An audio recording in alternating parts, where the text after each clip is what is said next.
Halo, assalamualaikum warahmatullahi wabarakatuh. Perkenalkan, nama saya Muhammad Ulul Albab dari Komputerisasi Akuntansi dari Universitas Cantur Incan Cendekia. Saya di sini membuat video ingin mengerjakan salah satu tugas UAS saya dengan mata kuliah Pendidikan Pancasila dan Warga Kenegaraan. Langsung saja ke soal nomor 1.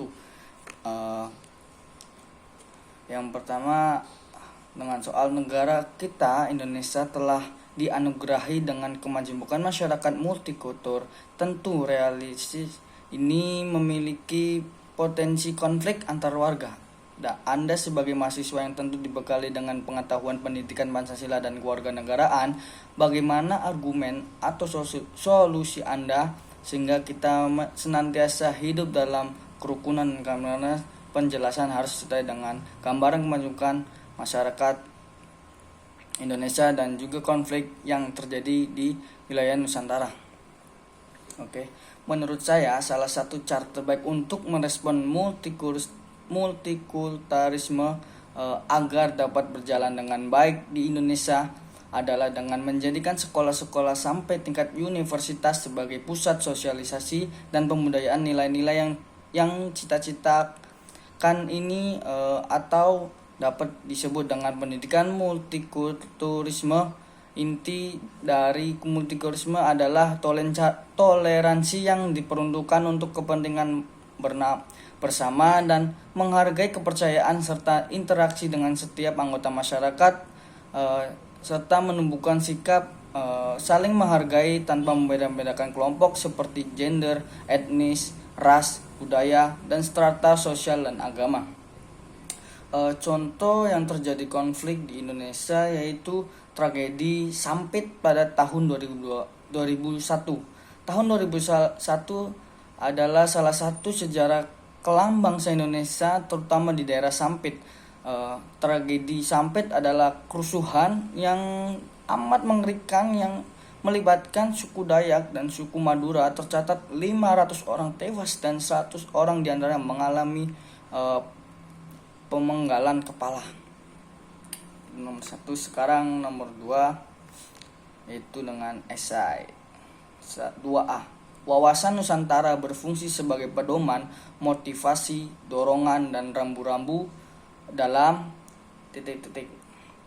menentukan segala kebijakan, keputusan, tindakan, dan perbuatan bagi penyelenggara negara di pusat dan daerah. 2B. Soalnya ketentuan atau kaidah yang harus dipatuhi, ditaati, dipelihara, dan diciptakan demi tetap taat atau senantiasa komponen membentuk bangsa Indonesia terhadap kesepakatan bersama, yaitu asas wawasan Nusantara.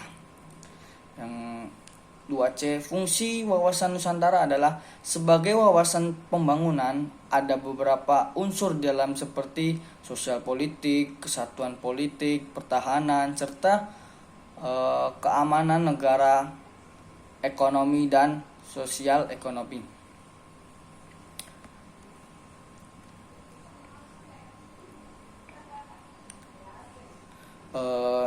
Yang kedua, sebagai konsep ketahanan nasional, yaitu sebagai konsep ketahanan sosial yang memegang peranan penting di dalam kelanjutan pembangunan wilayah serta pertahanan keamanan nasional. Yang 2D, landasan hukum penerapan upaya bela negara dapat dilakukan oleh warga negara tertuang dalam Undang-Undang RI tentang Pertahanan Negara, yaitu Undang-Undang RI nomor 3 tahun 2002 tentang Pertahanan Negara, pasal 9 ayat 1.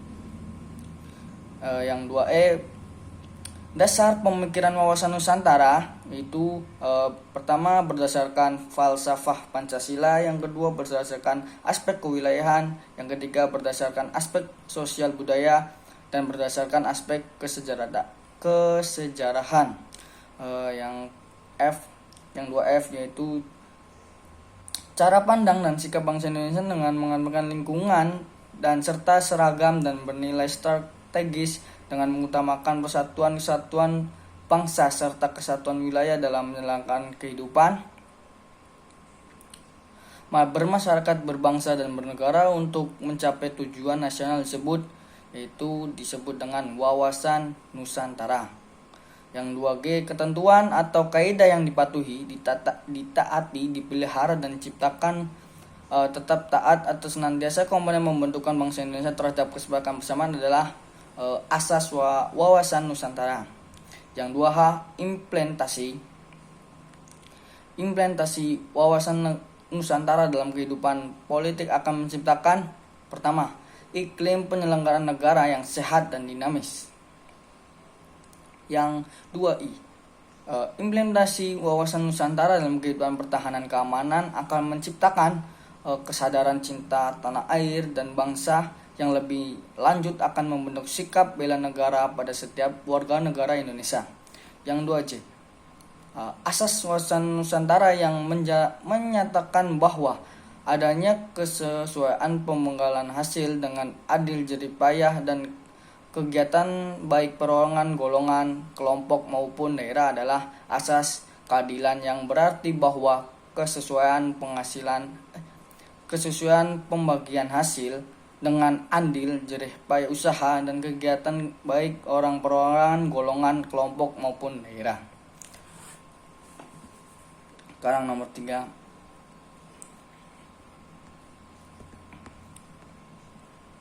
Soal nomor 3 yaitu setelah mengikuti kuliah pendidikan Pancasila dan Warganegaraan, bagaimana pemahaman Anda mengenai mata kuliah ini serta tujuan dan manfaat yang Anda peroleh? Oke, mengenai mata kuliah ini cukup paham bagaimana cara kita menjadi warga negara yang baik dan taat kepada negara. Oke. Untuk tujuannya sendiri, tujuannya itu tujuan pendidikan kewarganegaraan adalah menciptakan warga negara yang memiliki wawasan kenegaraan, menanamkan rasa cinta tanah air dan kebanggaan sebagai warga negara Indonesia dalam diri pada generasi muda penerus bangsa. Pendidikan dan tentunya harus dipadukan pada penguasaan ilmu, teknologi, sehingga menciptakan generasi masa depan yang kelak bisa menjadikan sumbangsi dalam pembangunan bangsa.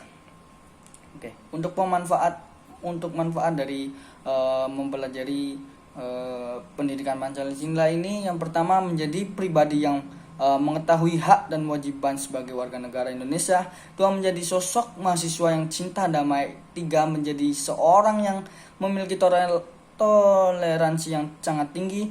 Dan yang keempat adalah menjadi seorang mahasiswa dengan pribadi yang berpikir kritis. Dan terakhir, mahasiswa dapat menjadi sosok yang mengenai dan beradaptasi pada kehidupan politik lokal, nasional, serta internasional. Untuk penyampaiannya, kalau ada kurang maafnya, ada kesalahan mohon maaf. Wabillahi taufiq wal hidayah. Wassalamualaikum warahmatullahi wabarakatuh. Terima kasih.